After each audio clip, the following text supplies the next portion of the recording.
DBS family, welcome back to another episode of video with Kyle Chris, and today we're going to be going over the Universe 7 Beerus leader coming out of set 16, a Realm of God. So this leader is very cool. I actually really like this leader a lot. Before we actually get into the leader, make sure you guys like and subscribe. Let me know what you guys think of the content. Let me know what you guys think of the leader. I know the green leaders have been kind of looked at as being sort of gimmicky, and obviously they are. They are, you know, of the gimmick nature. But I do think there is some validity to how they're gonna play. I don't think it's, I don't think it's like the best, but for good green leaders, I mean, these two do a lot for being green leaders, right? Both Beerus and Champa is what I'm talking about. So the weird thing is the gimmick, the permanent on it. So on this character particularly, you start the game with 4 life. That's rough, right? That is rough. So starting the game with 4 life, it's not like King Piccolo where you can actually end up getting life back, or being able to stay at that 5 and 6 life total, because King Piccolo is really hard to kill, and I think these decks are going to be good, possibly harder to kill, but not on that level, not nearly on that level. But so you start the game with 7 life, with 4 life. Activate main switch to card the rest mode. Draw 1 card. Additionally, if you have no battle cards in play, choose up to 1 green Universe 7 card with energy cost of 2 or less in your hand and play it. The idea of this is you can kind of start your chain that you have in the Universe 7 engine. And just being able to get some free value out there, which is also very, very good. When your life is at 3 or less, you may draw 2 and restand 1 energy to flip this card over. And on the Awakened side, Beerus, victory at all costs. When this card attacks, you draw 1. Additionally, if you have no battle cards in play, choose up to one of your one yellow, green Universe 7 card with energy cost 2 or less in your hand and play it. So same effect, but instead of being able to just tap on your leader, now you swing, draw a card, and then do the same effect. And then once per turn, Spirit Boost. When one of your battle cards attacks and KOs an opponent's battle card, your opponent chooses 1 card in their hand and discards it. Pretty cool. Pretty cool effect. Spirit Boost effect, being able to KO a battle card. So basically, there's parts of this where you're going to be swinging at your opponent's, battle cards and trying to kill them with your battle cards, particularly. So we'll go over the deck list and we'll see what you guys think about it. Alright guys, so here is the deck list that I have for you guys for Beerus, and these technically it's a 50 card deck. The last 4 cards on here are just extra additions that you can add for the Unison, which we will go over momentarily here. So main thing in the deck that we want to focus on is the field spell here, which is the Nameless Planet. This is your 1-of field spell. It's barrier field if your leader is green Beerus or Champa. At the end of the battle, when one of your green battle cards attacks and KOs an opponent's battle card, place that card under the card from your opponent's drop area. If your leader is a green Beerus or Champa, you switch to discard the rest mode. When your opponent attacks, you basically convert that attack to one of your green battle cards with the same trait as your leader. So it works on every one of your green universe cards except for Hit. Frieza is not a universe card, or Majin Buu is not a universe card, so it doesn't matter. But everything else will work on it except for Hit, because Hit is obviously universe 6. And when you have 5 or more of your opponent's battle cards underneath this, you activate main and you win the game. Very cool secondary win condition. And part of this game is, I don't think depending on the matchup, you're not necessarily swinging to kill your opponent through life. Realistically, there's going to be some games when you're going to, but there are going to be some games where you're really not going to focus on that at all. And your biggest focus is going to be trying to kill your opponent's battle cards to get that secondary win condition, which is cool. I definitely like decks that have secondary win conditions. It just adds another flow, to the game, right? We will only run 1 because we also can grab it off of the Whis pre-fight preparations, which we activate main. For 1, we basically play that card from our deck, which is pretty cool. Limit 1, if this card has 3 more markers on it when it's played, your opponent discards a card. You can gain this by either tapping 3 or by playing it through the Empower spell, which is you get to take up to 3 markers from a Unison that this is replacing when it comes into play. So if Unison has 3 markers on it when it comes into play, you can tap this for 1, gain the 3 markers, goes up to 4, your opponent discards a card. It's very, very powerful. Now, for extra Unisons, I have these 4 Unisons down here, which are all possible choices that you can play. Demigra here is probably going to be the best one in most people's cases, unless this card gets removed for some reason from the game.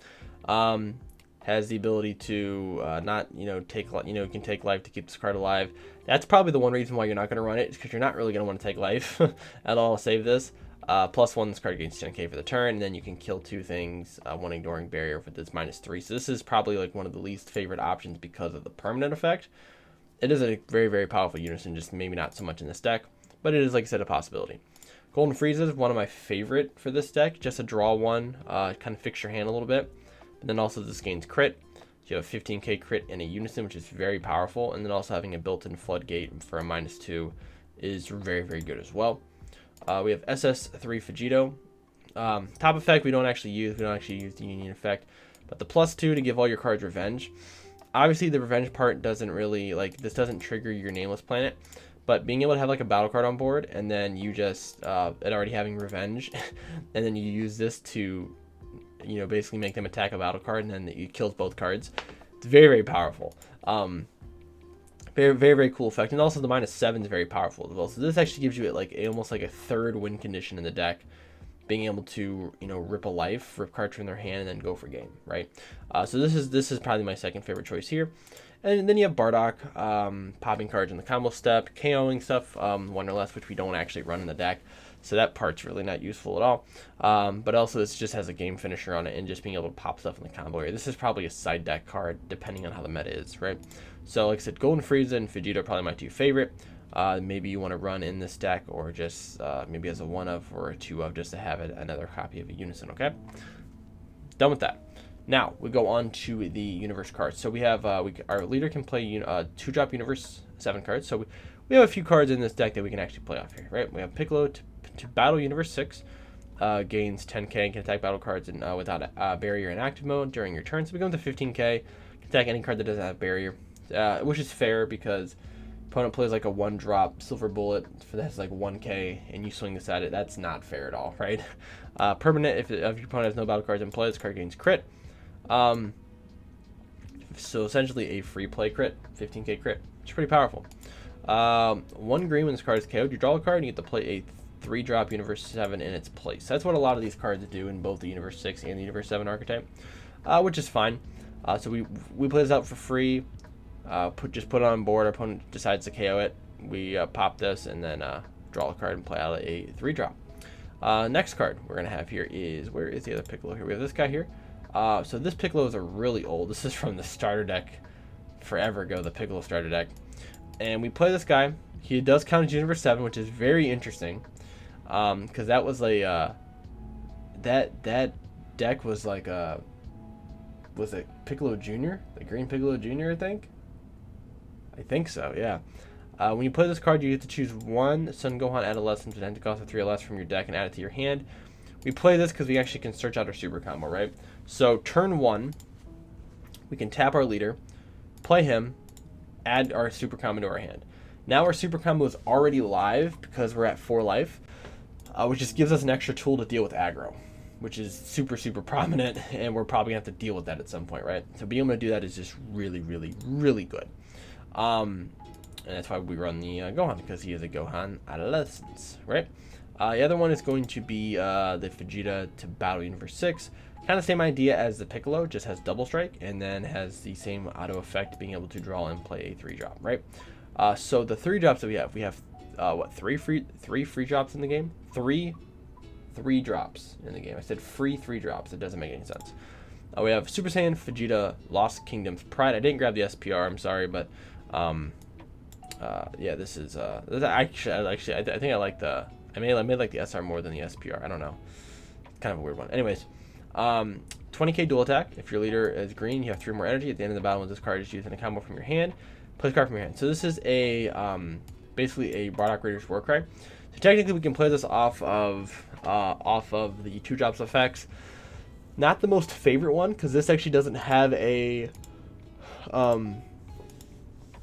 because we can actually combo with this card, right? When this card is KO'd, though, when this card attacks and KOs one of your opponent's battle card, opponent chooses a card in their hand and discards it. It's a 20k dual attacker. You're gonna be able to force your opponent to probably pop one of their cards. And then I got to drop a card from this. If you're already awoken, then you get to pop another card from their hand off of your Spirit Boost effect. Alright, that's pretty cool.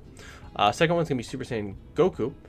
20k double strike. This card can attack cards without barrier in active mode. Opponent has no battle cards in play. This card becomes a 25k crit. And when this card is played using a skill, you get to draw a card.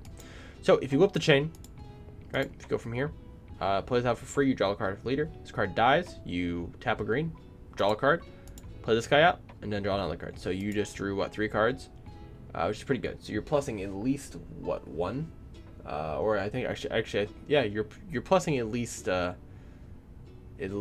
because you're plussing off this to then play this, which then draws another card. Which, yeah, so you're plussing at least 1, but then you're going all the way up a chain to get a 25k double strike crit potentially, or just at least a 20k double strike.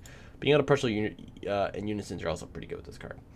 And then the best one, the special tech, special spice, it's gonna be Piccolo Cunning Strategist. If you don't have this card already, this is a power booster card. I'm gonna recommend to buy it because if this deck gains any form of legs in the future, if this deck becomes good at some point, this card will be like 20 bucks. I can easily see it being 20 bucks. Auto Burst 3, when you play it. When this card is played from your hand, you choose up to 1 Namekian or Universe 7 card with an energy cost of 4 or less, negated skills for the turn, and play it. The negating skills for the turn isn't a huge deal, but you get to play this guy out for 1 energy, right? So you can go into this guy, like this dies, you draw a card, pop it, play this guy, burst 3, and then get to play out a 4-drop or less Namekian or Universe 7 card from your hand, right? Which plays out everything else, but 2 cards particularly. One's going to be Piccolo Assimilated Ability, but this card is fire. I am still mad this card hasn't got a reprint. I love this card so much. I think this is one of the first draft box cards. This is one of the first cards actually in Dragon Ball that I spent more than $10 on. I think I bought a full playset when it was like 25, 30 bucks. This card's freaking awesome. So it's a 20k barrier. Activate battle, bond 2. Choose one of your opponent's battle cards, 5 or less, and KO it. If you KO a card, draw a card. This is activate battle. If your opponent swings with a battle card, you just say, nah, activate battle, KO it, and I'm going to draw a card. It's so good. Not unique. Not, you know, the one card is once per turn, but once you start getting multiple of these on the board, back in Surge format and even like a little bit before Surge format when this card was like dominating, just dominating. But this is one of the cards you can play off that effect, right? Second card you can play off that effect is Super Saiyan Blue Kaioken Goku Might's Calling. When this card attacks, you choose one of your opponent's battle cards and KO it. And your opponent chooses 1 card, or your opponent chooses 1 card in their hand and puts it in the drop area. You also have a way of playing it out even cheaper for one green. If your leader is green and this card is in your combo area, when one of your green battle cards attacks and KOs an opponent's battle card, play this card from your combo area. Very, very cool. Now, what's interesting is that this card doesn't have unique. Card doesn't have has limit 1 to play out, but you can play out multiple, right? And the second effect here, when this card attacks, choose up to one of your opponent's battle cards and KO it. So you attack one of your opponent's battle cards, right? Yeah, so you just swing in a battle card. They say no negates. You choose that card. This should trigger. Because this card is actually KOing that card. So essentially, you can just attack a battle card. It doesn't matter how big it is. It could be a 30k like Sin Shinron. It doesn't matter, right? You swing.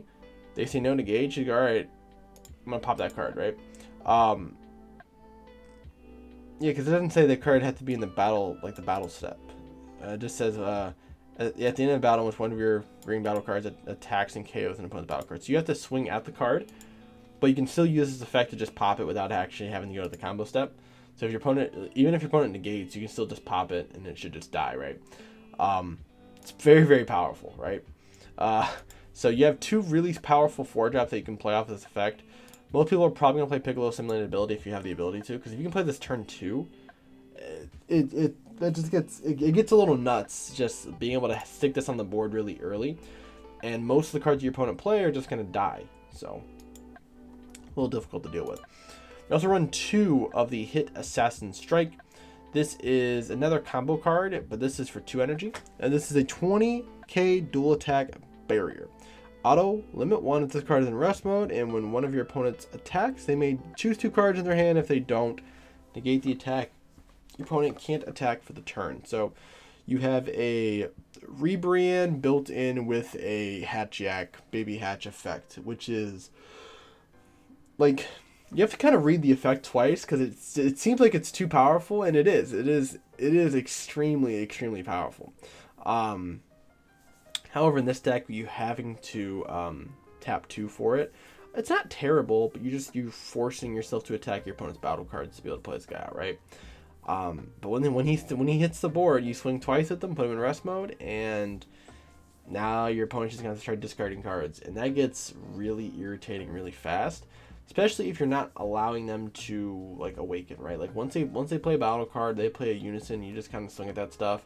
Once you get hit on the board, it's gonna be really difficult to get rid of. You're gonna have to have some form of barrier removal just to pop him, because he kind of fits the same. Hit is a similar category to what the Super Namekian Slug is, right?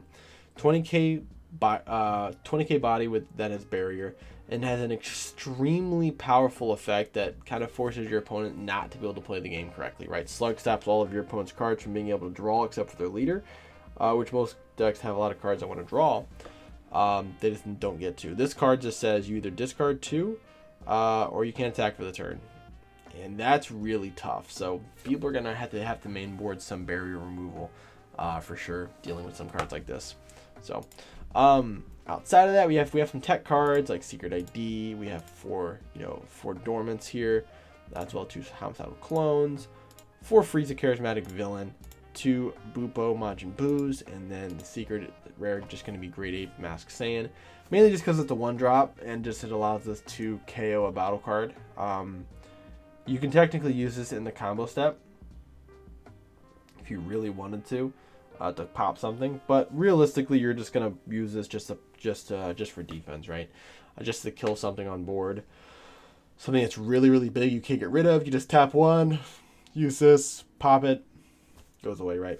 So then you take these 4 out of the deck. We have a 50 card deck. I do think it's pretty powerful, so if you guys just want to take a picture of it, snap it, use this deck, test it out, let me know what you guys think. But I do think this deck does have some legs to stand on. The side deck will be the very interesting part for this deck, right? There are some interesting green cards you can add to it, which if I ever play the deck, I don't see myself playing it right now, since I don't play green. But if I do, I can see this deck. I could mess around with it a little bit, but I would love to see someone play this deck and pilot it. Let me know what the guys think of it and how it actually performs, and if they made any changes to it, like running different ratios or just different U7 cards to gain some advantage on stuff. So, but thank you guys for watching. Let me know what you guys think down below. Hit the like and subscribe button, and I will see you guys in the next video.